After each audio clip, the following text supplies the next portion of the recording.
Quick introduction. I'm Steve Rivera. I'm a partner and personal lines practice leader at the Liberty Company here in Woodland Hills. We're a national brokerage. We've got over 30 offices across the country. I'm joined today with Kris Wieckowski, who's the sales and marketing manager for Peer Personal Lines. And we're excited to have him as one of our strategic partners. Thanks for having me, Steve. Looking forward to it. You got it. Welcome and thank you for joining us today. In our short time together, we hope to provide you with the tools and resources you'll need to better protect yourself, your loved ones from cyber fraud. Next slide. During our time together, we plan to discuss this very possible threat that we all face on a daily basis. As the agenda here outlines, we will share some common threats that are out there, groups that are most vulnerable, real-life examples of cyber fraud, and best practices to protect yourself and your family. But before we get going, let's start with a quick poll question. These are always my favorite. Poll question 1. Who invented the internet? Was it A, Russia, B, Bill Gates, C, multiple scientists and engineers, or D, Steve Jobs?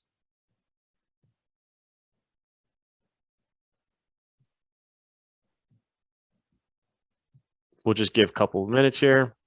How many seconds? Very good. Looks like most of you got this right. Multiple scientists and engineers. Unlike technology such as a light bulb or telephone, the internet was not invented by one single person. Instead, it has evolved over time. A fun fact, the internet got its start in the United States during the Cold War as a means of government communication in the event the telephone systems was shut down by a Soviet attack. No one person invented the internet.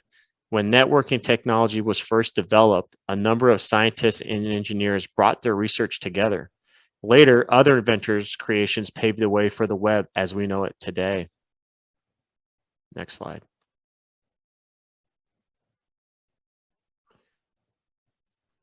Let's take a look at how cybercrime has evolved over the last 40 plus years. In the 1980s, the first big surge of cybercrime came with email proliferation. Email made it easy to send a host of scams and or viruses to a user's inbox. In the 1990s, the world goes online, and boy, has it been a wild ride ever since. The first mutating virus codes were introduced in the 90s, making detection difficult with a plethora of viruses and malware hitting computers by the end of the decade. Also in the 90s, the first antivirus software and firewalls were introduced. This created frustration among internet users because of how these protective measures slowed productivity. Then we moved to the late 2000s, into the 2000s, social media came to life, and thus cybercrime took off. As more and more data was being kept digitally, there was more to plunder, and ID fraud became a sweeping problem. Cybercriminals began to exploit these vulnerabilities by using information to enter bank accounts, set up credit cards, and other complex financial schemes. Take us to today. The new wave is the emergence of multinational criminal enterprises totaling almost $500 million annually. Such criminals run in groups, use well-established tactics, and target anyone and everyone that has a web presence. As cybersecurity has evolved to tackle the expanding range of attacks, criminals have also responded with their own innovations, investing aggressively in sophisticated phishing, spear phishing, and social engineering attacks. The growth of digital assets such as cryptocurrency, non-fungible tokens or NFTs that are stored on the blockchain are commanding millions of dollars and thus are vulnerable to fraud and cyber theft. Next slide. As we are all aware, there is no shortage of data breaches and ransomware attacks in the headlines over the last 12 months. Some of us are aware of the unprecedented SolarWinds attacks, whose victims included the U.S. Energy Department, if you can believe that, and the National Nuclear Security Administration, to the Colonial Pipeline and JBS Foods, which impacted U.S. supply chain and infrastructure. These attacks are creating greater awareness of the growing threat of cyber fraud, and unfortunately, it impacts us all. Next slide, please. Cybercriminals have become less interested in stealing mass amounts of consumer information, and they find it more lucrative to take advantage of our poor consumer behavior. In fact, next slide, please. Just ahead of Black Friday in October of 2021, online payment fraud surged 208% from the prior month. Well-known cybersecurity company Kaspersky discovered nearly 2 million phishing attacks disguised as e-payment systems, which is more than double that of the previous month. Next slide, please. The FBI's Internet Crime Complaint Center's 2020 Internet Crime Report identified over 790,000 complaints of suspected internet crime, with reported losses in excess of $4.2 billion. We're also seeing a trend in which more victims are personally paying out of pocket for fraud, and the average cost per incident is rising dramatically. The Identity Theft Resource Center reports $233,000 per incident now versus $10,000 in 2018. Phishing and spear phishing attempts have increased dramatically since 2018 as well. The FBI indicates roughly an 800% in phishing and spear phishing related incidents over the last 2 years.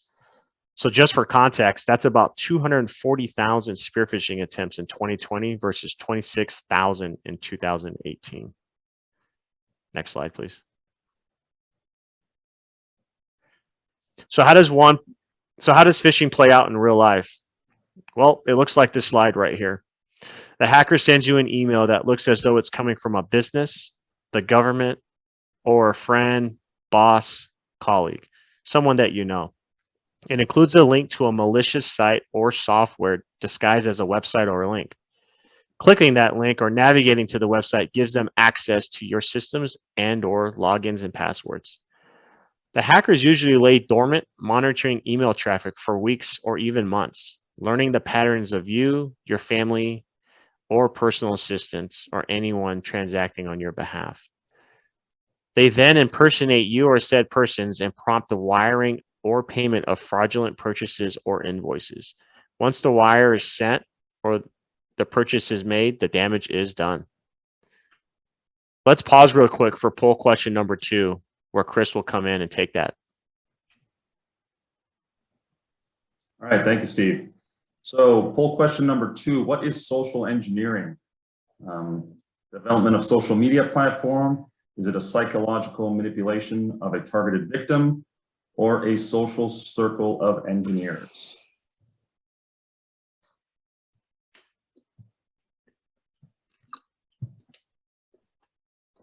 Give it a couple seconds here for everyone to respond.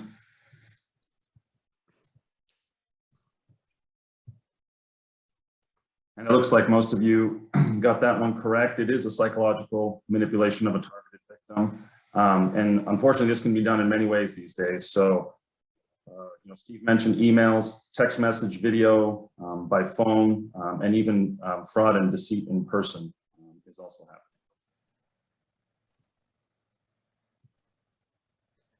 So who are some of the vulnerable groups that are out there? I don't think it'll come as a surprise to you, some of the groups that we talk about here, but in many cases, these groups are really sort of the weakest link to the criminal's intended target. Children and adolescents, no surprise here, I don't think. Our children today are doing almost everything in their lives on the internet, from schooling to social media with their friends, and then even gaming when they come home. So, our kids are really connected at all points and at all times of the day, 24/7, and they really do become a frequent target for cyber criminals. I'll preface by saying here that really the best protection we can provide our children is just frequent conversations with them and monitoring what they do online, and just having those conversations on a daily basis with them. So here are some of the vulnerabilities that children and adolescents pose. Cyberbullying. This has become really common.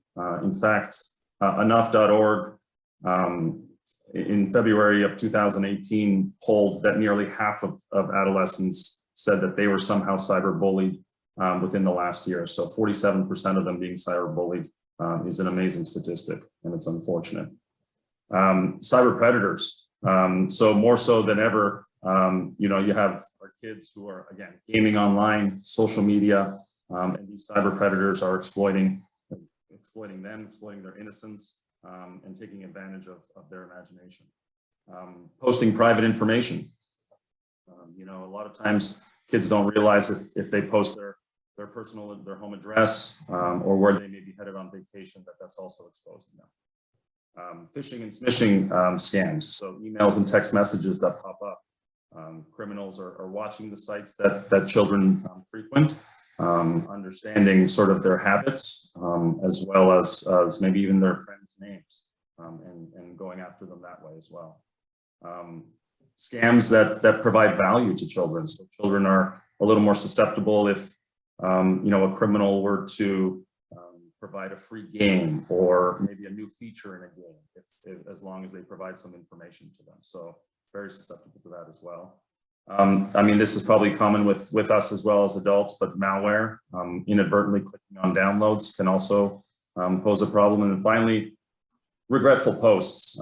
It's hard to explain to a 12 or 13-year-old that, you know, a post that they may make today may affect them in the future, may affect what college they can get into, can affect a dream job of theirs. So unfortunately, there is no delete button on the internet. And so anything they post on the internet will remain there for the most part. The elderly, again, probably not a surprise here, but the FBI reports that nearly $3 billion in losses annually are caused by fraud intended directly at senior citizens. You know, the main reason for that, as we have listed here, is the financial means of senior citizens. They typically have a significant savings account or retirement fund. They typically own their own home, and have good credit, so they're targeted for those reasons. They're trusting and lonely. A lot of times, you know, senior citizens do spend a lot of time online, and so the willingness to provide information, thinking that they're perhaps speaking to a future partner, is also something that comes up frequently. Diminished faculties. So again, they're just, you know, unfortunately, as you get older, you move a little bit slower, a little, you know, memory issues, and you tend to trust people a little more maybe than you should. But an example of that would be the government impersonation scam, where elderly are getting phone calls from the government, basically threatening to prosecute them if they don't make some funds available to them. And then finally, embarrassment. And I think this is, you know, outside of the senior citizen circle as well, just everyone in general. I think if you were to be scammed, I think it's slightly embarrassing. You never think it's going to happen to you. So another reason that you know, we don't come forward and report any scam that might take place. One that we're all too familiar with here at Pure Insurance is the high net worth individual and the high net worth family. They're frequent targets for these criminals. Their complex online and offline risk profiles make them targets. Personal employees, so trusted staff and employees that, you know, do a lot for folks in this space. So caring for their children, managing finances, managing additional homes, and even taking care of you know, fine art and collectibles for them. These individuals become that weak link that the criminal is using to really access who their target is. The sheer number of connected devices that we all have now, and obviously in a high net worth individual's home, there may be even more, but also known as the Internet of Things. So we have these smart homes now that are all connected. You know, our thermostats, our security systems, even our refrigerators are connected to the internet now. So again, another access point for criminals to be able to deceive. And then finally, frequent travel. It's not uncommon here that high net worth individuals are frequently traveling within the US and outside of the country, and that just poses another problem for them as well. So our third poll question of the day: what is smishing? So I mentioned it earlier. I don't know if too many of you caught it earlier, but let's see if most of you can get what smishing is.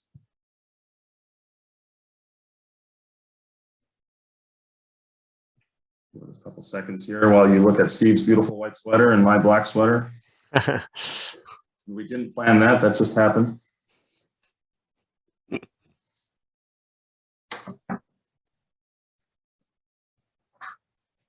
So most of you got this one correct. A couple of you guessed the smash and grab that happened over the holidays. No, that's would be a good guess, but that wasn't it. So smishing, if we go to the next slide, it is basically a phishing attempt via text message. These are becoming much more popular. I know personally, I seem to receive 2 or 3 of these a day. And you open up the text message, you realize it's not from someone you're familiar with. Just make sure you're not clicking on any hyperlinks. As soon as you do that, you have potentially given access to your device to a criminal. So how do some of these crimes that we're speaking of sort of play out in real life? You know, Pure Insurance, we encounter a frequent amount of these, unfortunately. We released a new product in 2018 that addresses some of these, but let me just give you a few examples of some real life scenarios that we've seen. So large scale real estate theft is certainly on the rise. In one instance, we had an individual who was purchasing a home and wired $183,000 to the seller's attorney, only to find out that a day later, the attorney contacted them and said that they did not receive the money. When we did the forensics on this instance, we found out that the seller's attorney unfortunately had been hacked. So that email that they received was not actually coming from the attorney. So our client had wired the money. By the time we could track the money, it had gone to an account in Hong Kong and it had already been liquidated. So, you know, again, this is an instance where nothing that our client had done wrong, but the attorney themselves had fallen for a social engineering scam, and they had been hacked, and the criminal had been watching and sort of managing their day-to-day lives and seeing where they can deceive. Unauthorized wire transfers. Again, here we have an instance of a $240,000 wire. And in this case, the criminal who posed as the victim sent the email to the bank. The bank followed their protocol, contacted who they thought was the insured or the bank holder. But here the criminal was able to redirect the phone call to themselves and confirm the amount and the wire that was needed. So, you know, you look at this one and you think, you know, the bank sort of followed their protocol. They took that additional step and picked up the phone and contacted the client, but little did they know they weren't speaking to the right person. And in another case, you know, a personal assistant was targeted. They received an email supposedly from their employer requesting that $110,000 be wired for the purchase of a boat, knowing that their employer was looking to purchase a boat. This didn't seem unusual to them, so they went ahead and authorized the transfer in the wire. But the email had in fact come from a criminal who had hacked through the email months earlier. This criminal, again, the criminals typically don't react right away. They'll lay low, they'll follow sort of the typical process, see where they can take an advantage of a client. And in this case, they saw the imminent purchase of a boat and were able to deceive the assistant in this case. Thanks, Kris. So that kind of probably leads you to the next part of this presentation where you're saying to yourself, how do I protect myself from these type of things happening to me? What are things that I can do? We will discuss that. The first line of defense will be, you know, risk management. Monitoring services will be another way to help yourselves not become a victim of these type of instances. Transfer of risk using cyber insurance also. So if this does happen to you, what type of recourse would you have? Awareness and thoughtful risk management practices are the best thing one can do to stay safe from cyber attacks, starting with having a strong password. The following elements combined in this graphic make up an ideally strong password. This will be your first line of defense. Having a unique password. Use different passwords for every account.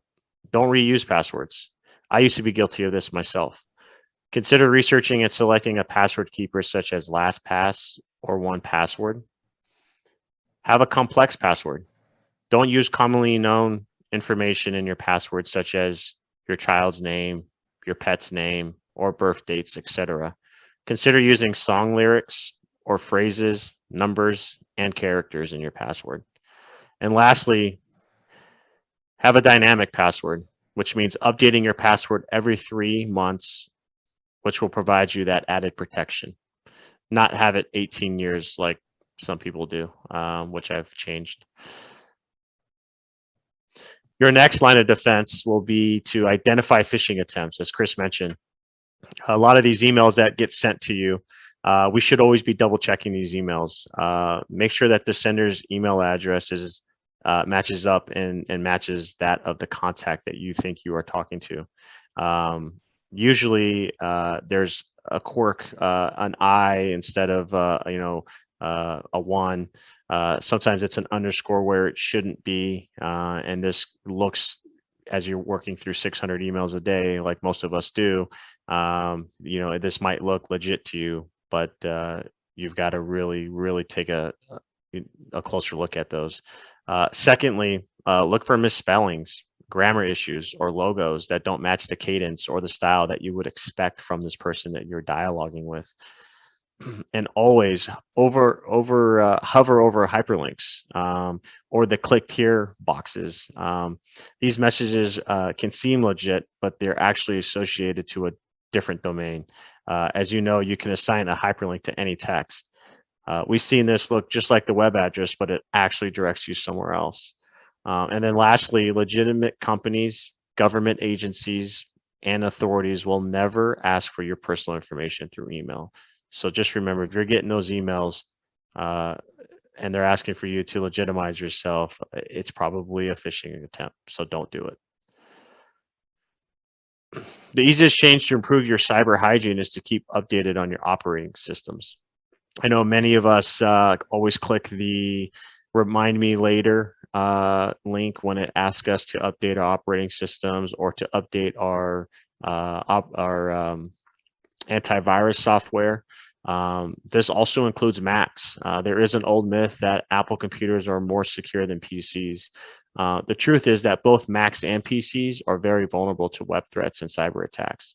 PCs just are more common slightly these days. Therefore, the malware is designed to target them more. Users of both operating systems should take necessary steps to ensure their systems are protected. Other ways to improve your cyber hygiene is to change the name and password on your router, and make sure that you have a guest network assigned to visitors, that they aren't using your main Wi-Fi or your main system to do their web surfing while they're at your house. They even may show up and they already might have a compromised phone or iPad or laptop.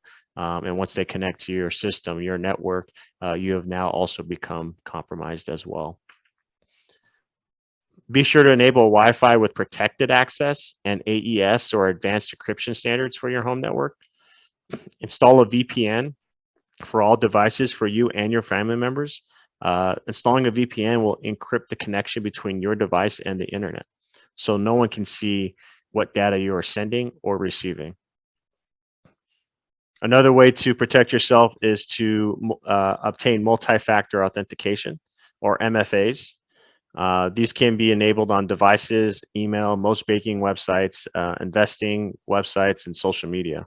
Another way to protect yourself is to enable Face ID when you have a moment. Face ID, as most of you may know that operate a newer iPhone, it's just another way to authenticate yourself. Having multiple points of authentication makes it much harder for criminals to come in and impersonate you. A not so fun fact surrounding MFAs, as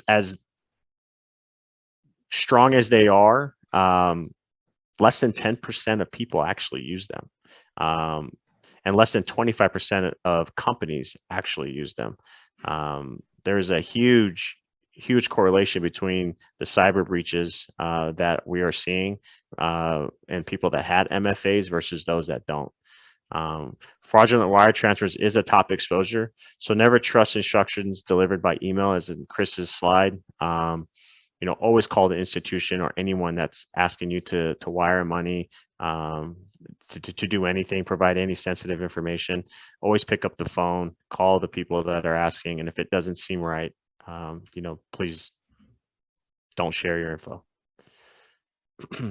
One last piece of advice is when traveling, never use public Wi-Fi at the hotels, the coffee shops, or airports. Again, this is something I used to do. Once you do that, you leave yourself vulnerable. These are perfect and frequent targets of hackers. Avoid logging into your work or online banking accounts using Wi-Fi. Also, use a VPN if you're going to be out of your house to access any public Wi-Fi, so it also encrypts your device. This leads us to poll question number 4. Kris, please take it away. Thanks, Steve. So the first line of defense to prevent being a victim of cybercrime is personal risk management. So which of the following is the most important safety measure to follow? Take a couple seconds here to answer this question. A lot of this was just covered by Steve, so hopefully you were paying attention.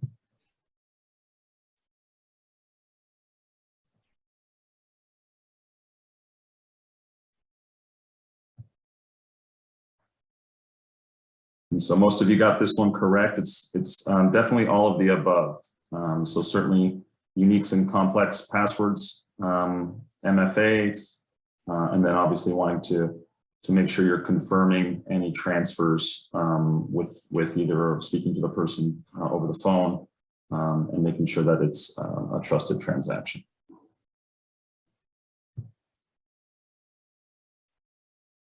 So cyber monitoring services, there's plenty of them out there that are available. I would certainly encourage you to look into these, and if you're a trusted advisor for clients, to certainly recommend that your clients look into some of these.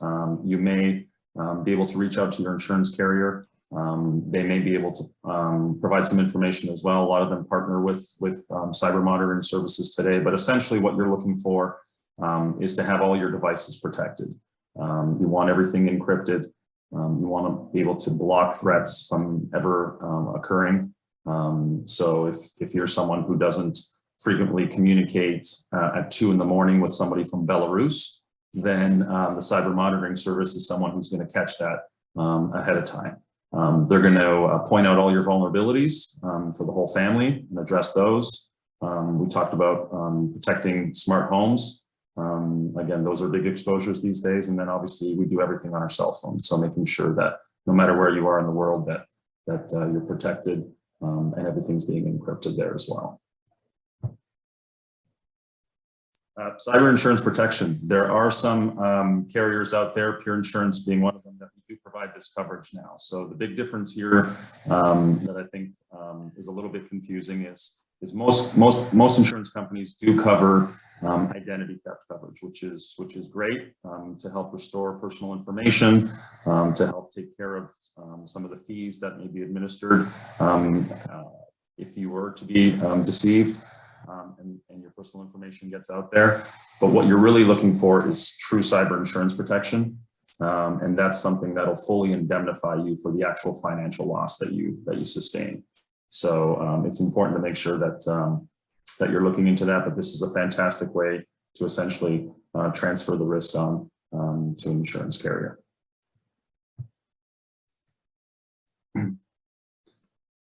Finally, cybercrime is very prevalent. There's tons of resources out there that are available. Steve and I will recap our time together today with an email to all of you and provide plenty of information of places you can go if you have to report, unfortunately, an incident, but also plenty of resources for you if you're looking to protect yourselves or your clients as well.